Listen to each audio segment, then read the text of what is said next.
Home of the prodigal son, young Chad Townsend. And Chad Townsend plays on, plays to the whistle, kicks away for Valentine home. Townsend, brilliant.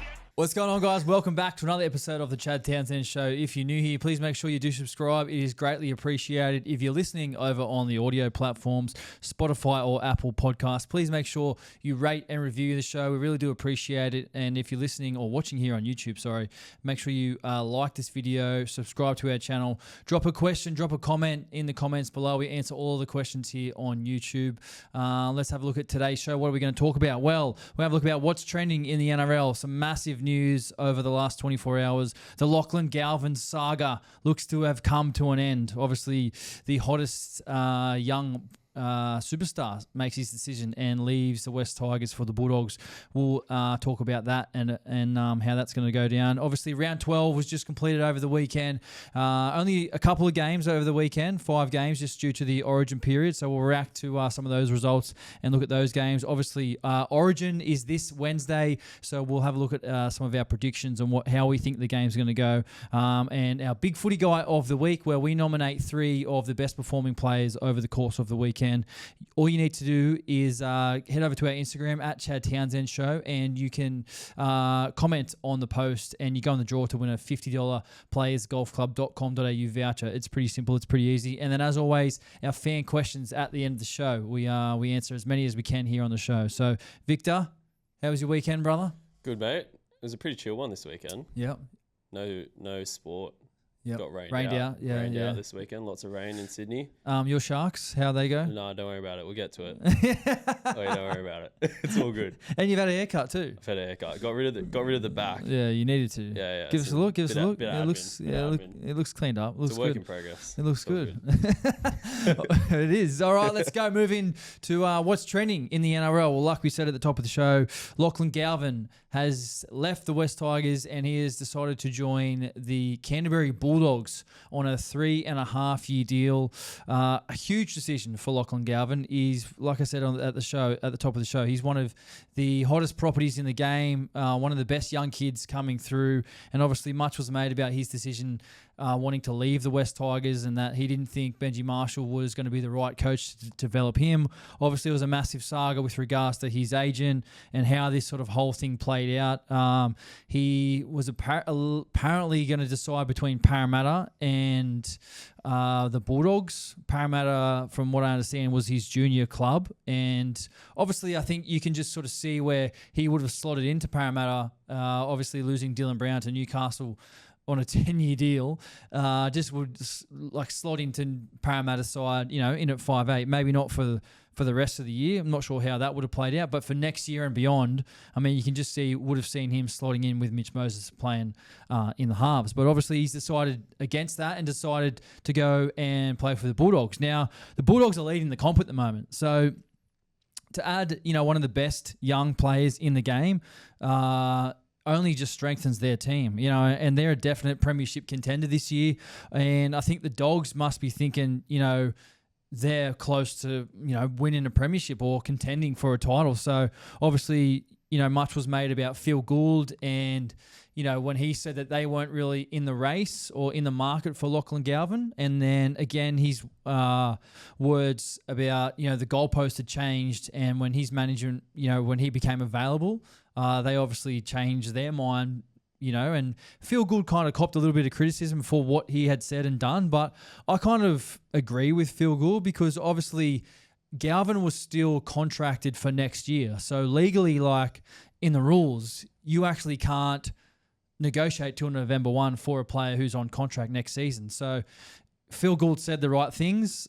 Stuff might have been happening in the background, but then publicly when he became available, now, or when he was getting the release from the Tigers, obviously then the Dogs came in and, we know that Phil Gould was a massive fan of Galvin, and obviously, they've done the deal and the deal's there. And from what I understand as well, Galvin, when he knocked back that original deal at the Tigers, I'm pretty sure the Tigers were offering him, reports were saying it was a 5-year deal worth, up to 6 million, potentially even more. And what the media is reporting is that the Dogs deal is around 750 a season. So he's obviously, hasn't made this decision based on money. Like, this kid is going to get paid his money over the course of his career. Earlier in your 20s, it's kind of about, who can kind of develop your game. And obviously he feels that Cameron Ciraldo and the Bulldogs are going to develop him into the player he wants to be. And then you kind of get paid, at the back end of your career if you keep, trajectorying on your way up. So, with the way the salary cap's going to go, the next CBA, it's probably fair to say that Lachlan Galvin will be over $1 million at some stage, potentially even 1.5. The way the CBA is going, players pay, everything like that. And obviously, the biggest question on everyone's lips, and I've heard a lot of media outlets and a lot of shows, and obviously we're talking about as well, is where's he going to play? How does he fit in? How does he fit in? How does he fit in? How does he fit in? And the Bulldogs' spine at the moment, let's just say it again, the Bulldogs are coming first. Burton at 5'8", Tracy at fullback, Sexton at halfback, Marnie at hooker. Now, of those three players, Toby Sexton is the only one who is yet to re-sign for next season. So Burton is on contract 25, 26 and 27. Tracy 25, 26. Sexton 25. Marnie 25, 26. And Bailey Hayward 2025 and 2026. So for me, Toby Sexton, he's off contract at the moment. So for me, if I'm Toby Sexton, I am going into Cameron Ciraldo, I'm going into Gus Gould, and I'm saying, like, what's going on? Like, I want to know where I stand. I want to know, if you guys see me as a part of the future. I mean, obviously he may have been offered a contract in the background.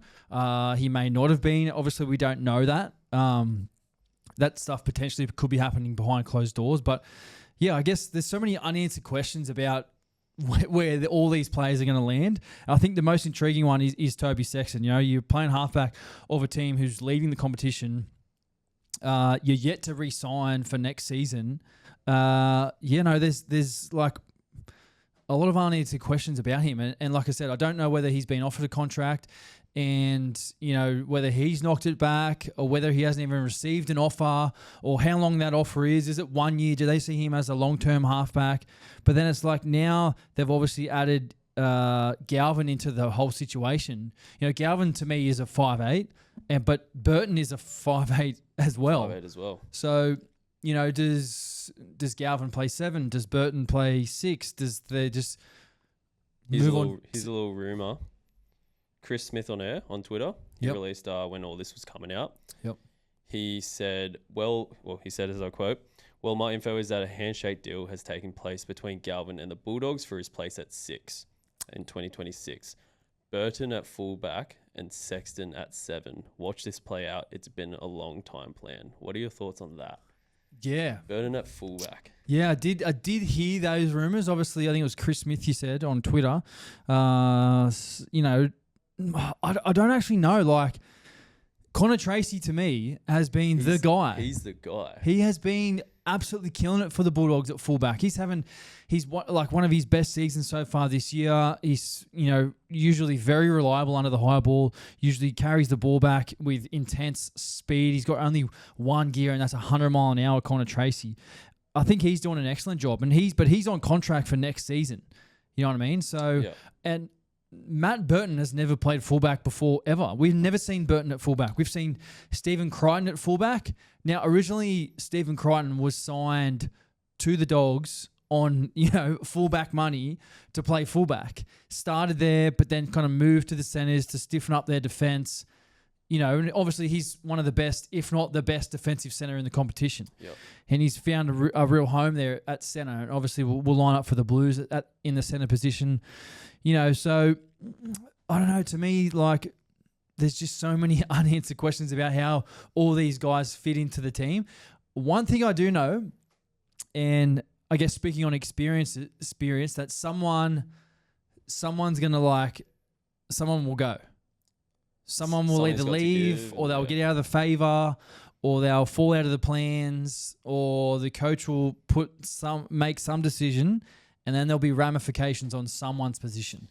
And I can't help but think it has to be Sexton, purely because his contract situation says that, hey, like, you know, we can probably either offer you a bit less now that we don't actually need you, or like... But like, you know what's crazy? Say they do win the comp this season. Yeah. With Sexton at 7. Yeah. And then you drop him next season for Galvin. Like, fuck. Yeah, tough. but like there's... Game's a the game. next game the Bulldogs play, like who do they play next weekend after Origin? Because you'd think that they're all going to be available for selection, and that's the week that obviously that Cameron Ciraldo is going to have to make his first decision. Like, who is he 6? Who is he 7? Where does Burton play? Where do they all fit in? We'll have the bye. They got the bye. Got the bye this week. That's right. Then they're back round 14 against the Eels at home. So they got the bye next week, so it gives them a bit more time, and obviously that's probably good. That's probably good for them at this time of the year, line that up. just to cool the jets a little bit and just sort of see exactly how things are going. But yeah, I think. What do you think that spine should be? Like, yeah, you got all those players. What's your spine? That's a good question. Look, for me, I'm going. Man, that's a bloody good question. Tough, eh? All right. I'm going Connor Tracy at fullback. All right. I'm not moving Connor Tracy. And then I would go, I mean, I'd leave Sexton at halfback. I would put Galvin at 6, and I'd move Burton to centre. Yeah.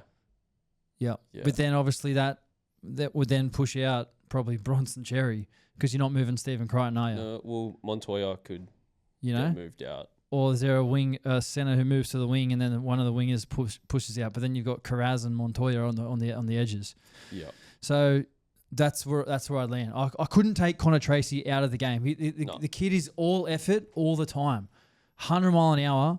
I think for me, I would do Critter at fullback, push Burton out to the centre, put Tracy at the wing for Montoya. Yeah. And then Galvin, Sexton, 6-7. Yep. Maybe. Don't mind it. But like even then, like they're coming first. That's what I mean, and that's what I was saying before. Like, regardless of who fits in where, right? And they may not all be fit and available at some stage, but there's going to be a time where they're all going to be fit, and there's going to be a decision that's made by the coach to say, this is my 6, this is my 7, this is my fullback, this is my first choice team.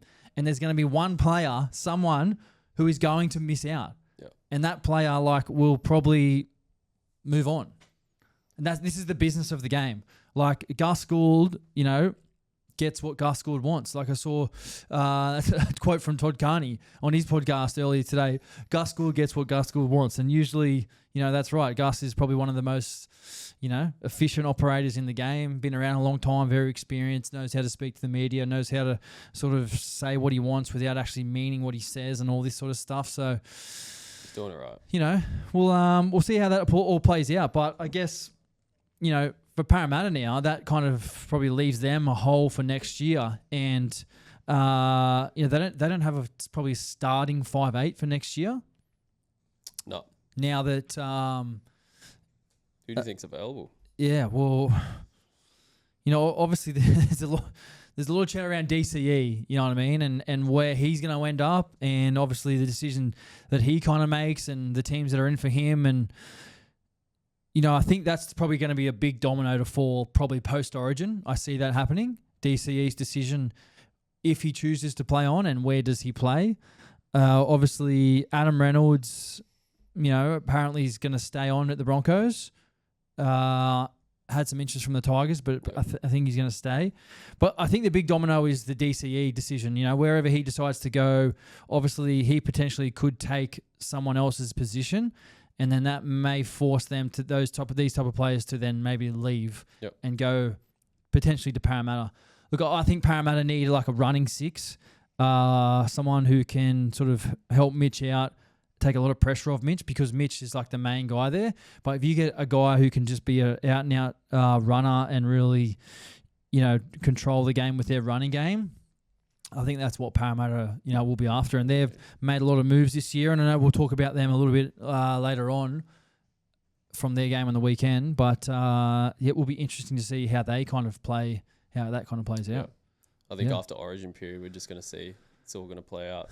The business. Usually that's what happens, players start to sign and things start to happen. Usually we get through Origin, 6 weeks of Origin. It's like the season's kind of split up into 3 periods. It's like pre-Origin, Origin, and then post-Origin. No one ever remembers what happened before Origin. No one remembers what happens at the start of the year. Everyone only remembers what happens after Origin. So, let's move on. We'll see. Yeah. Terrell May, during the week, said that people don't like my name, and then he said that was the reason over his Blues Origin snub. What are your thoughts on that? Yeah, I saw this. Some people don't like my name, Terrell May said, and, I feel sorry for Terrell May, you know what I mean? Like, I'm not sure as to the reasons why he didn't make Origin. Victor, like you and I have been massive on Terrell May this whole season. Some of his stats this year in 11 games, he's averaged 174 metres ran per game. He's averaged 42 tackles per game, and he's averaging 73 minutes per game. So for me, he's one of the most in-form front rowers in the competition. But, obviously, it was disappointing for him, not to make Origin. And obviously, he said that some people don't like his name. Look, for me, I think the best thing for him is to try and not to comment on Origin. I think it's just sometimes you just kind of need to chill out and just let that stuff play out. Like, you don't need to really add fuel to the fire by adding a comment kind of like that. I feel like if you can just sort of say I'm keeping my head down, I'm working as hard as I can, I'd love to play Origin at some stage, I bleed blue, you know what I mean, I really want to work on my game, I'm going to speak to Loz to ask him what things I need to improve on my game, which I'm pretty sure he did say that, he wants to work on his game, but I think he just needs to just chill on saying stuff like that, even though he might think that. To me, it's some things are better off unsaid publicly. Sometimes it's better off just to hold things on your chest and just sort of, chill. I think, his name's been in the media for too long now. Hey? Yeah. And I think that can only affect him. So, yeah. He just needs to try to keep his name out for a bit and buckle down and play good footy, which he has been. Yeah. Yeah, for sure. He's been playing great footy, and I think if I'm him, I'm just bunkering down, bunker down. You can obviously go out and still do the vlogs and the videos and all that type of stuff, but you just don't need to comment on Origin publicly. And if you do, it's mate, I'd love to be there. I'm working my hardest. I want to improve my game. I want to be there. If Loz ever needs me, I'm available. That type of stuff. You know what I mean? Saying people don't like my last name. I don't think that's going to help him. If that makes sense. So, I don't know. Let us know what you think. Is that going to help him or not? Let us know. We're big fans of Terrell May. We've loved his game this year. I had him in my Origin team. I had him on the bench to make his debut. So, the Laurie and the selectors, went a different way. So, we'll see how that kind of plays out. I still think he'll probably get a game over the course of potentially the series. I mean, there's a lot of other front rowers as well who have been in some form. But, we'll see how it all... We'll see how it plays out. And, I know Benji's spoken very highly of him as well, loves him. And why wouldn't you, with what he's been able to put on the park? So let's move on to round 12. Round 12 reaction. Only 5 games this past weekend in the NRL in the Origin-affected weekend. The first game, the last Thursday, Dolphins 44, Bulldogs 8. Now, we probably didn't think that the Dolphins were going to win by this margin. I know they were favoured, and a lot was made out of the Bulldogs and the amount of plays that they had out in this game. But the Dolphins had players out as well. Now, let's have a look at the Dogs out in this game. Crichton, Kurt Mann, Karaz, Max King, Jamin Salmon, Jacob Preston, and Satili Tupanua are all out for the Dogs. And everyone's like, the Dogs have got so many players out. But now for the Dolphins, the Dolphins had out Max Plath, Saifidi, Hammer, Jeremy Marshall-King, and Tom Gilbert as well, who are all starting players for their team as well. So, much was made about the Dogs having that many players out. Well, the Dolphins had players out as well and absolutely pumped them, 44-8. The Dolphins, what I thought watching this game is that they were still willing to move the ball in the poor conditions at a core stadium. They completed it 80% to the Dogs' 64%. Now, what the Dolphins did is they just controlled the ball. They made less errors. They forced repeat sets on the Dogs, and I thought they played the conditions beautifully. They still, like I said, they were still willing to move the ball and back their skill and execution with their quick hands to the edges, and still play their game. The Dogs probably played a little bit more conservative, and for the Dolphins, Kurt Donahue, geez, he was on fire. I really like the look of this kid. Yeah, he was broken nose and all. He's had his nose like sort of squashed into his face. But he was on fire. He looks like, I've seen him at fullback as well. I'm pretty sure he played in the trials for the Dolphins. Obviously filling in a hooker for them. He looked incredible. He looked really, really powerful, really fast, really good defender. I really liked his work. I really think he's a good quality player and someone to keep an eye on for the Dolphins. And for the Dogs, well, they conceded 44 points. I know Cameron Ciraldo would be fuming at that. The Dogs have based their game on defence so far this season. Obviously, earlier in the year, they had a couple of back-to-back clean sheets with their opponent scored 0 points. So, disappointing result for the Dogs. I did NRL tonight last Friday, and I got asked by Eloise Sawyer, what did I think about the Dogs? Is it a sign of fatigue for them? And to me, it was like the season is so long. Like, it is such a long season. There's 27 rounds in the NRL. Like, it is the longest season ever. So, like, there's 52 weeks in a year. The NRL season goes for half the year.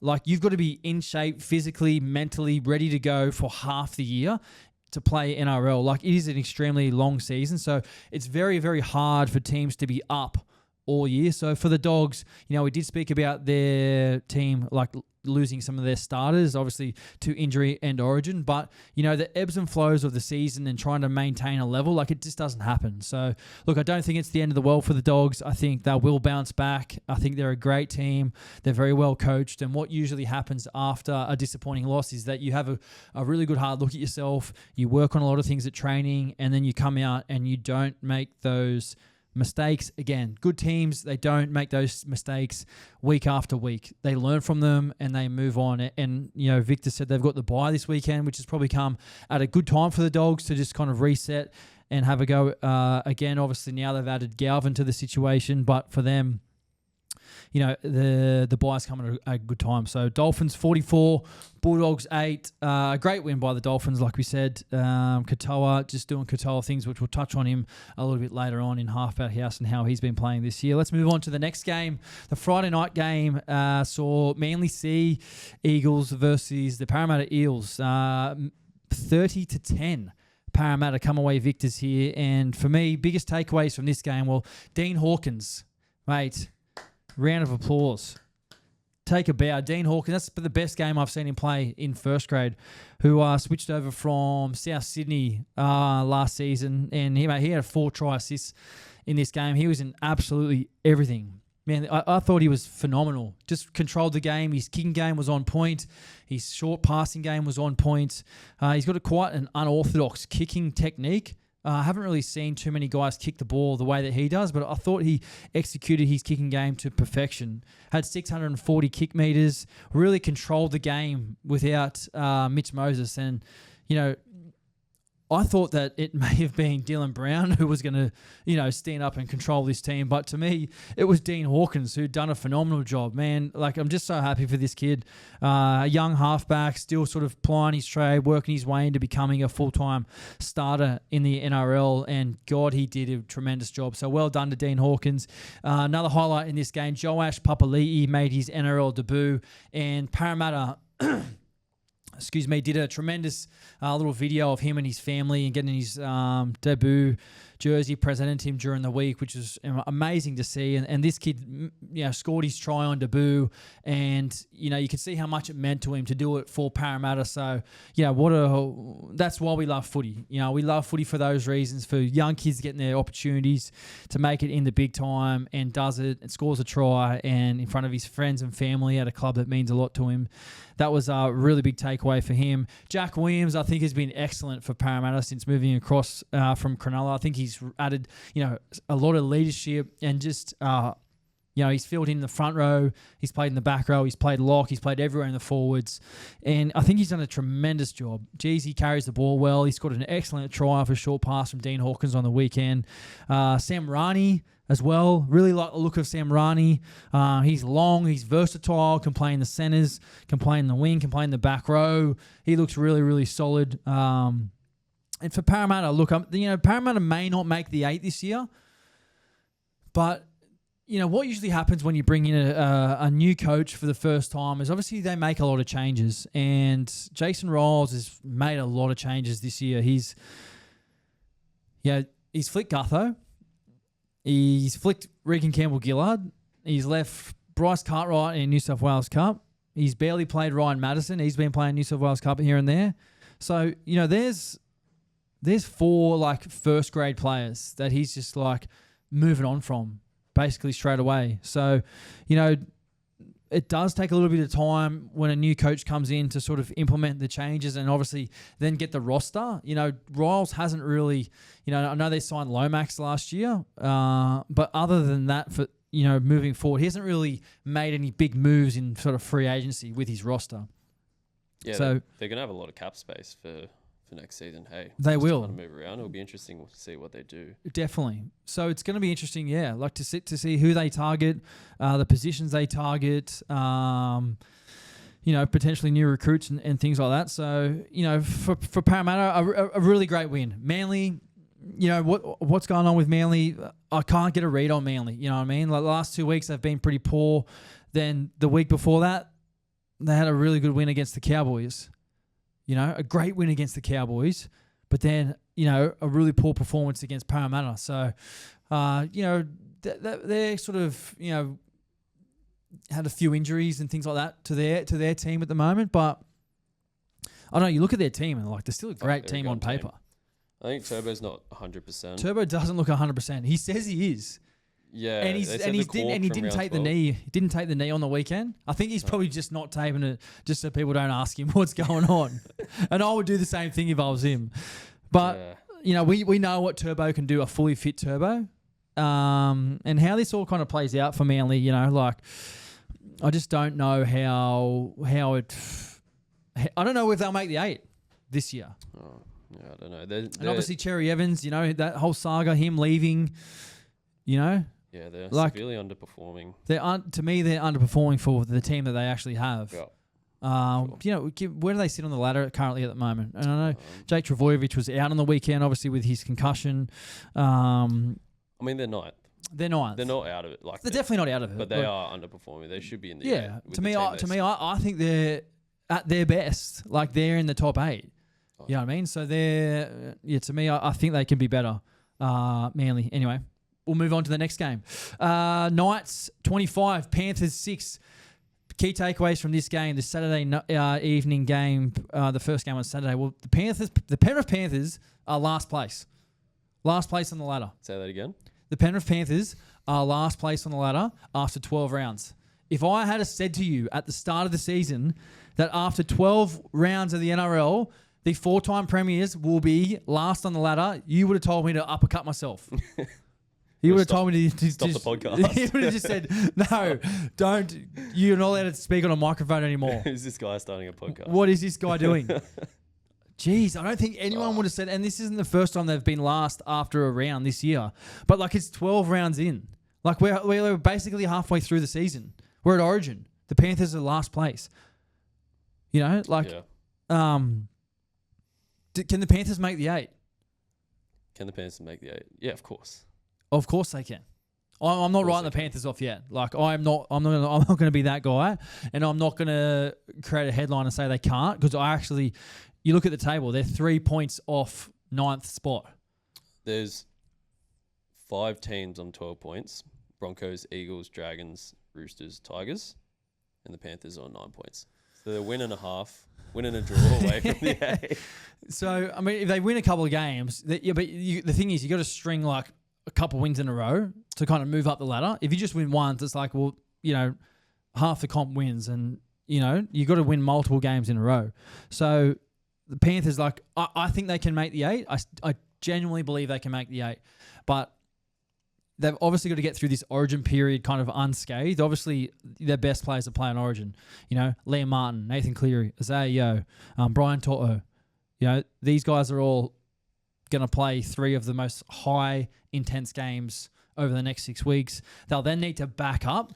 Where the Panthers this week, wouldn't they? The Panthers have had the luxury over the past couple of years to just rest these guys and then bring in 1 or 2 youngsters to come in and just do a job, lead them into the NRL. But now they're relying heavily on these younger guys who probably just haven't been able to produce and perform to the level that they would have liked. And that has really what has changed for the Panthers. Anyway, we'll move on to the Knights. Knights score some points. Well done. Well done to the Knights. Their attack, eh? Yeah, the attack was clicking. Dylan Lucas, man, what a gun. Dylan Lucas, hat-trick. It could have been 4. Could have and should have been 4. The swan dive.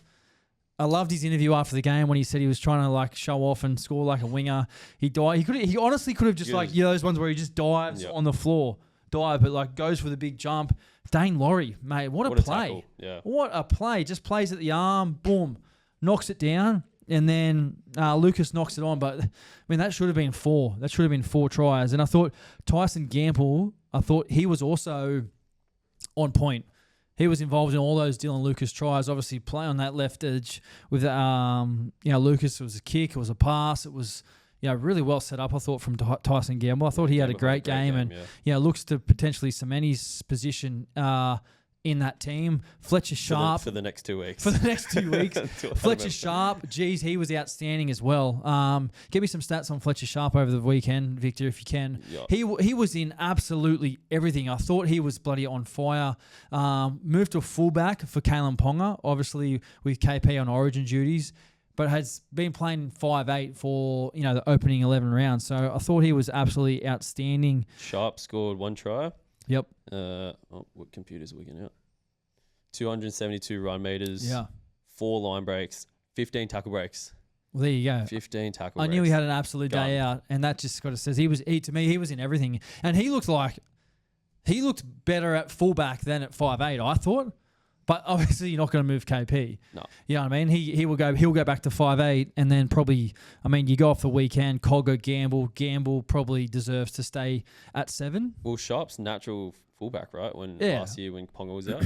I think so. Yeah. I think he's played all his juniors at fullback, but then obviously you get the first grade, and when you've got a superstar like KP at fullback who just owns that jersey, like he's not going to move him. That's not going to change. So, unfortunately for Fletcher Sharp, it's like he'll probably go back to fullback, and he'll probably say he doesn't mind where he plays as long as he's in the team, which is totally fair enough.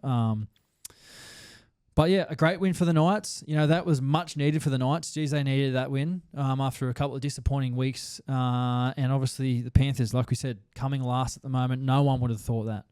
Let's move on to the second game on Super Saturday. The Roosters 42, Sharks 16. Well, probably a big upset of the weekend. The Sharks uninterrupted by State of Origin, got no Origin representatives. The Roosters, 5 representatives out for Origin, and a massive, massive win for our boys. Man, huge. Victor, your thoughts on the game just quickly as a Sharks fan? Yeah, you boys were up for it. I think it was just intensity, speed, everything. Just blew us off the park from the get-go. Yeah. I actually have no words, eh? I went into this pretty confident. Oh, that's footy. That's rugby league. Rugby league remains undefeated. Just when you think you might have beaten rugby league, it comes back to bite you on the backside. I heard Craig Fitzgibbon speak during the week that the Roosters were debuting some guys, and they obviously would have a lot of enthusiasm. We need to match that enthusiasm. It looked like the Sharks just didn't. No, they didn't.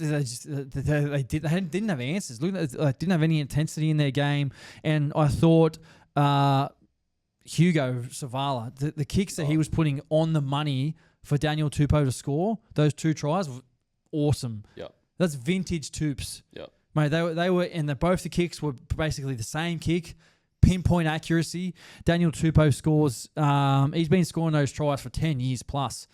You know, that's what he's made his money from, Tupe. So I thought that was absolutely game plan, for sure. Awesome game plan. Every time he kicked it, I was like, oh, fuck. Well executed. Really well done by the boys. Hugo, I thought that was excellent. Some massive moments from this game as well. Obviously, a couple of debutants. Now, Roosters academy players making their debut.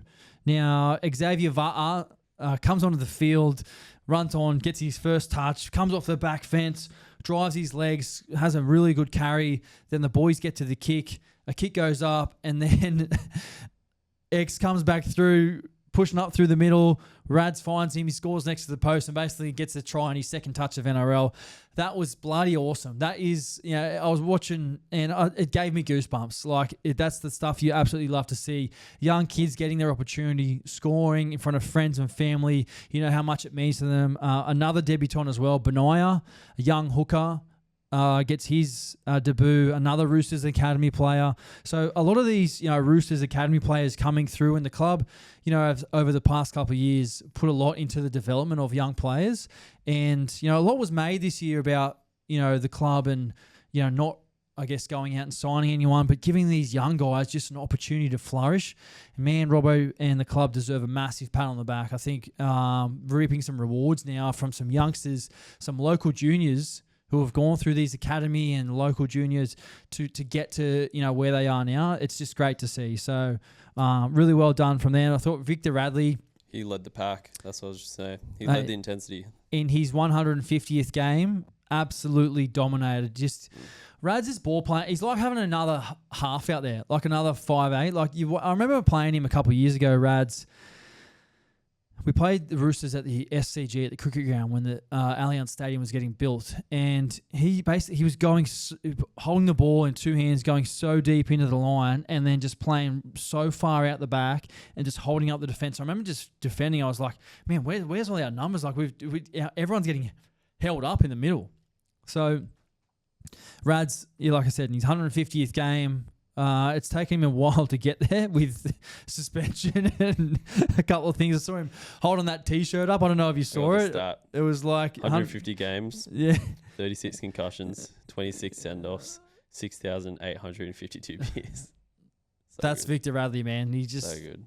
Since moving to the Roosters and being a part of the squad, Victor Radley has been one of my favourite teammates to get to know. Like he is nothing like I thought he would be, to be honest. I had no idea what Rads would be like. Like, I played against him, but I'd never really spoken to him. I'd never really spent much time with him. Now, he's the type of guy, like, he will speak before he thinks. So if you can take something away from that, like you think of someone who's just in a setting with all his best mates and might be sitting down. You know, we might be in the sheds or whatever. We might be at lunch. We might at coffee. And he just, before he thinks, he just speaks what he says. And some people are pissing themselves laughing. And he's just like, what the hell did I just say? Or it might be like everyone's in a huddle and he's just in there and he's just like saying something. And everyone's just like, what the hell did he just say? And I absolutely love it. Like, he's one of my favorite teammates I've ever come across. I've loved getting to know him. I'm a massive fan of him as well. So, yeah, he's one of the most elite ball players in the competition, I feel, as a middle forward as well. So, well done to Rads, well done to the boys, everyone, just really delivering. For the Sharks, well, maybe a little bit of complacency for them. Thought they would just rock up and just kind of win without really earning it. Yeah. Got beaten to the punch on basically everything. Ronaldo Mulatalo looks to be potentially in some trouble. I'm not sure if he got charged by the judiciary. But obviously, put a kind of late hit on Mark Nawanga down that right-hand side of the field, and he accepted the one-match ban. There we go. Ronaldo Mulatalo banned for 1 game, and was probably lucky to stay on the field, to be honest.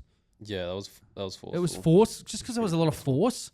And Mark was obviously falling back and obviously, got hit. So Ronaldo takes the one match ban.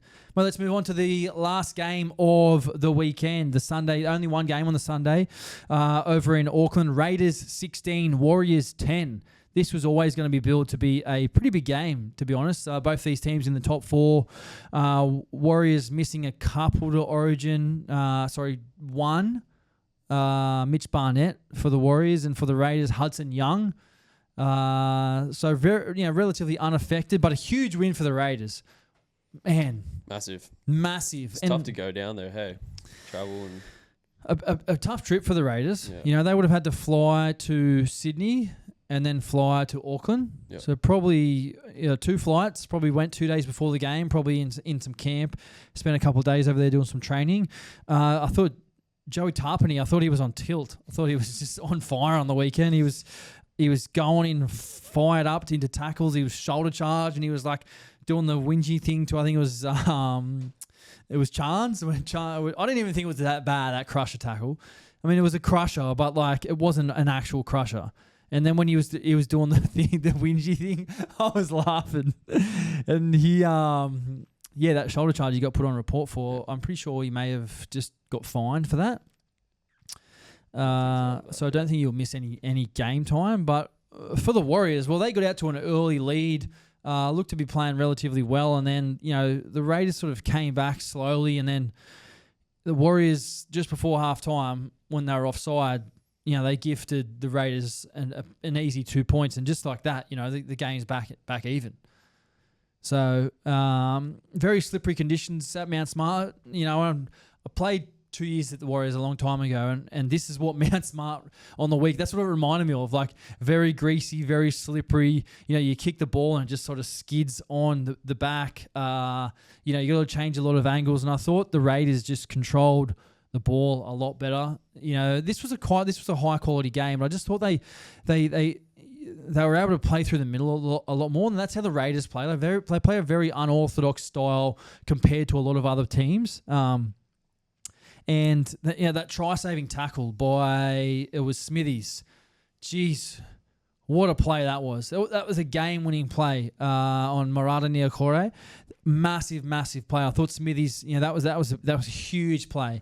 And these are some of the plays that we're kind of expecting as normality from the Raiders these days. You can just tell how much care they have for them in defense. I know watching the game, I was like, man, I think the Raiders are going to hold on. I don't see the Warriors. They had a lot of possession attacking the try line at the very end of the game. And I was like, I just don't see them scoring. The way that the Raiders were moving and the conditions, I just didn't see them scoring a try. I thought it would have been really hard to score. So Jamal Fogarty, he scored a really nice try in support play through the middle. And Savelio Tamale, well, he's been on fire this year. We've been really high on this kid, 213 metres again. I thought he was absolutely awesome on the weekend, and a massive win for the Raiders, who have had a pretty decent sort of travel schedule in the opening 12 weeks of the season. Yeah, Ricky complains a lot about their travel schedule. Ricky complains a lot about everything. Yeah, actually, full stop there. But that pushes them up to second, man. They're second. I love right Stick. behind the Bulldogs. I love Stick. Do you see them as title contenders? Do I? Bloody oath. Do I? This season has been one of the most, how do I say? Even, like different seasons we've had for the last five years. Panthers have just been dominated. Panthers have dominated every year the last 4 years. Storm have been there. Roosters have been in there. And now it's like the Panthers are last. Yep. The Bulldogs are sitting first in the table. Raiders are in there. Warriors are in there. Warriors. Rabbits. Rabbits are sixth. They were wooden spooners last year. Like, it's anyone's game. Flipped on its head. And like I said at the start, it's like no one remembers what happens at the start of the year. Everyone remembers what happened. It only matters what you do after Origin. So this next period, get through Origin, and then the last bit of the year, the back end of Origin. Let's see what happens. So, yeah. Do I think the Raiders can win the comp? Bloody oath they can. You saw what they did to the Bulldogs in the first half. Like, they got it in them. Yeah. And then they faded in the second half, but they can win the comp. Yeah. Excuse me, 100%. For sure. Mate, let's move on. What do we got next? Origin on Wednesday. Game 1. Suncorp. Origin. Yeah, Suncorp. Finally. State of Origin is here, ladies and gentlemen. Let's do our predictions. Victor, let's start with you. Who wins? Let's start with you, Victor. Who wins and why? Give me your score prediction. All right, we're doing exact scores. Give me the exact score. Okay, game 1. Blues. Yep. Score? 18-10. 18-10. All right. And Try scorers. You want to give me do you want me to give you a couple try scorers? Just give me one try scorer. Give you one. 18-10 Blues and a try scorer. Liam Martin. Liam Martin. All right. I'll go left field pick. I don't mind it. Yeah. I don't mind it. Scores. I mean, obviously, I'm going New South Wales as well. Scoreline, I'm going to go 24-18. Close one. Close one, but tries. See, there's more tries getting scored nowadays. Like, I just think there's going to be tries. 24-18. These are the best players in the game. Fatigue. Give me just anytime try. Anytime try scorer. Anytime. I'll go... I actually like Liam Martin as one, but I'm not going to go Liam Martin just because you went Liam Martin. I'll go... let me go Brian Toto. Brian Toto score a try. New South Wales win 24-18. 1-0 at Suncorp. Boom. Get that into ya. I mean, it's going to be tough. At Suncorp Stadium. Tough. Like, it's, playing there as an away team, like, it's tough. So this is going to be a huge game. Like, where do I think the game's won? I mean, it starts and ends for me always with the physicality of the forwards. And our forward pack, to me, is the best forward pack we could have picked. You know, Mitch Barnett, Payne Haas, Crichton, Martin, Yo.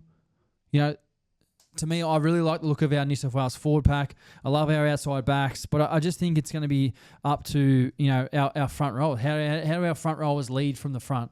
And obviously, it's going to be a massive challenge going up against Queensland and their pack and Tino and Paddy and you know, Mo Fotuaika. Like, these guys have been playing some pretty good football as well. And obviously, I'm really keen to see how the Mitch Moses, Nathan Cleary combo goes. Like, if I think these two can get their best football on, then I think that, you know, that'll go a long way to us winning the game. And I've said it before in the podcast, like, I'm interested to see how Mitch Moses' role comes to fruition, like playing a bit of a different role for New South Wales compared to Parramatta, playing on the left side of the field, but being a right foot kicker. Like, I see his role, him not kicking the ball as much, but him having more effective kicks. So he might not have traditionally like the 20 kicks that like Nathan Cleary might have, but he might have 5 kicks, but they might be like repeat sets. There might be try-scoring opportunities. Like, he will have less kicks, but the effect of these kicks should be much more significant. And I feel like his running game, you know, he's going to be sitting on that left edge, and when he sees opportunity, like, he'll call for the ball, whether that's on the short side or, you know, swinging down on a long side. Like, I feel like he might not have as many touches as he has for Parramatta, but look for his touches and his kicks to be more significant in this game. And, yeah, obviously, you know, we'll see how Reece Robson and Connor Watson, how their kind of minutes plays out. You know, last year, Robbo pretty much played every minute of every game. Connor Watson came on, you know, when he was needed. I think he's been in really solid form for the Blues. And then for the Maroons, well, obviously, you know, we see how, you know, Bobby Toya. How does Bobby Toya go in his debut? You know, as a young kid who's played 10 NRL games, like, he is so ready for this opportunity. You know, how does he go on the biggest stage? You know, Valentine Holmes moves to the wing. You know, how does he go? You know, their halves. Cherry Evans, 30, however old he is. Like, Tommy Dearden coming off the bench. You know, what's his role? Spoken previously about he might play that Michael Morgan role for the Queensland side. You know, does he come on? Does he play in the lock? Does he cover an injury? Like, you know, there's so many good storylines that are going to happen on Wednesday night. But look, we're up. We're sticking Blues. Yeah. We bleed blue. In that forward pack, you forgot to name Spence. Back fence Spence. Back fence Spence coming off the back fence. You imagine Spence just coming on, just freaking buzz. Have you had to tackle Spence? Have I had to tackle Spence? I've tried to tackle Spence. I've never tackled him. I've always had a missed tackle. Guaranteed missed tackle. Every time, if he runs at me in training, I'm just like, well, try. I've just missed tackle. He'll run at me at training, but like he won't like run too hard. It's like 60%. You still can't tackle. Well, we haven't really done full, everything since preseason, but yeah. Anyway, good stuff. Well, let's move on. Halfback House. Who are we going to have a look at today? Have a look at Isaiya Katoa. Yep. Again, but he was a gun. Yeah. Again. So we're going to break down Isaiya Katoa's game and a bit for so far this season. And there's three keys to his game that have made him so efficient and playing so well so far this season. And the first thing is his tempo. Yeah, a lot of the times we see Isaiya Katoa, he'll go to the defensive line and he'll slow down and he'll use the ball a lot, just showing. And he's almost like he stops. Like he's got plenty of time. And you see a lot of guys, they might run fast, but Isaiya Katoa loves to play with tempo. So tempo is his number one, friend when he's got the ball. His second one is soft hands, like he's passing. Like quite often we've seen him, he does have that sort of no-look pass, but he's got a great short pass. And a lot of the time, halves can sometimes, because your pass out the back needs to be a bit harder, they can kind of mistake that short pass and throw it too hard, and the back row doesn't really time it well enough, and then it forces an error. So he's got great soft hands where he can sort of play short or he can execute a pass out the back. And his last one is his ball playing. Now, his ball playing to me has been, his number one asset so far this year, along with his tempo. You see, a lot of the time he goes to the defensive line with an inside runner and an outside runner. So he gets the pass off the dummy half. And what he does a lot is his first thing is he catches his pass and he looks in and he shows to his inside support player, which holds the defensive line. So the defenders on the inside, the markers, they have to sit and they have to honour this guy on the inside, because if they come and rush him, then he can just play back to them. So by showing, it sits the defensive line on the inside of him, and he goes into the line, he shows, and then just before he gets to the defensive line, he switches from here to here, and at this time, he's either got short, and because these guys have all sat on his inside, the outside defenders have had to sort of tighten up a little bit, and he'll look short, and he'll have the ball here, and then at the very last second, he swings his wrist and goes whew, and plays out the back. So I just spoke about his soft hands to be able to play here. But from that point of view, from there, he can go and just flick the wrist and execute like an 8-meter pass out the back. And by that point, when he gets it out the back to either Nicarima or Hammer or whoever's on the edge, the defensive line has just come in, and then you see the space that's created out the back. So like there's so much art to his ball playing. It is tempo, it is soft hands, and it is ball playing and execution at his finest. This kid has got time. And all the good halves, you hear about them that they've all got time. And just keep an eye on the next time you watch Katoa play. He's ball playing. He shows in, and then boom, out.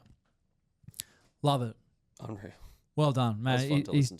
He's doing great, doing an awesome job. So, Isaiya Katoa, Halfback House. We're going to try and sort of break down some halfbacks and sort of their plays a bit more on their strengths, in our podcast to come. So, I hope you enjoyed that one. Let's move on. Big Footy Guy. Big Footy Guy of the week. Who we got? First up, Jackie Boy Williams. Jack Williams, we spoke about him for Parramatta on the weekend as a great addition to their team. On the weekend, 1 try, 1 tackle break, 1 line break, 18 runs, 195 metres, 35 tackles. He's our first nomination. Our second nomination is Dylan Lucas. 3 tries, 1 bomb try, 10 tackle breaks, 3 line breaks, 212 metres, 23 tackles. He was on fire, Dylan Lucas. Geez, he looks powerful, dynamic, and fast for a sizable back rower. And our last nomination for Big Footy Guy of the Week, well, the Inflictor. Victor, the Inflictor Radley. 1 try assist, 5 tackle breaks, 1 line break assist, 178 metres, 150 games, 38 concussions, 26 send-offs, 6,852 beers. Boom. Victor Radley is our third guy for Big Footy Guy of the Week. Now, I hope you guys... I know who I'm voting for Big Footy Guy of the Week, and I don't want to say it because I don't want to influence you guys, but you know who I'm picking for Big Footy Guy of the Week. So get involved. You can win a $50 Players Golf Club voucher, All you need to do is just comment or tell us who you think is Big Footy Guy of the Week. Let's go, fan questions, and then we'll wrap it up, Victor. Boom. Hey, Chad, one from the YouTube. Hey, Chad, just wondering if you could give some tips on how to become a better prop. Playing with some of the best props. How to become a better prop? I think first and foremost, you got to be fit. You got to be fit. You got to be agile. You got to be able to run hard, and you got to have like repeat efforts. So like if we all see the prop who comes on when he has 1 or 2 runs and then he's just gas and goes off. You don't want to be that guy. Like you want to be a guy who's dependable, who moves well in defense, who's fit. So if I'm a prop, I'm working on my fitness, my strength, my durability. But number one, I think for a prop, for a big guy, like 'cause obviously he's a big guy, you just need to be fit. So just get moving, start running, do all your interval training, all your cardio. Just be fit. That's the biggest tip I'd say. What about ruck speed? Yeah, ruck speed comes with that. Yeah, it comes with that. It comes with like if you can play the ball quick and get down, but that comes from being fit. Yeah. Yeah, for sure. Who would you want to coach the Bears? To me, I think I really like Sam Burgess. I think the Sam Burgess coach for the Bears would be a great pick. I think Sam Burgess is ready after a good stint in the UK. If I'm not picking Sam Burgess, then I'd probably go someone like Brad Arthur. Brad Arthur has been a successful coach for Parramatta. He's coaching Leeds at the moment, but I think those two guys are probably the leaders at the moment. Do you think Haas will play Origin 1 given he hasn't trained that much? Yeah, I know they're giving him right up until kind of today to basically prove his fitness. The teams will have their main sessions today, and if he gets through today, he'll play. But if he doesn't get through today, then I think Stefano Utoikamanu then comes into the side. So I guess we'll find out today, how that sort of plays out. Do you think Sando would make a good hooker? No. I think Sandon's just a 5'8". I know he's played a little bit of hooker when he first started his NRL career, but to me, his speed, his passing game, his running game is suited to 5'8". So, look, I think Sandon's going to be an excellent 5'8" for an NRL team for a long time. I'm not sure when he's off contract. I think it's next season, but yeah, I think Sando's a 5'8" for sure. Sweet. All right. Well, that's it. Thank you, Victor. And thank you guys for tuning into today's show. A lot happening today, obviously. There always is in the wonderful world of NRL. So if you enjoyed our podcast, please make sure you do subscribe. We really do appreciate it. Like this video and drop a comment. It's such a small thing, but it does help us out really a lot. Make sure you subscribe. We really do appreciate it. We'll see you guys on the next episode.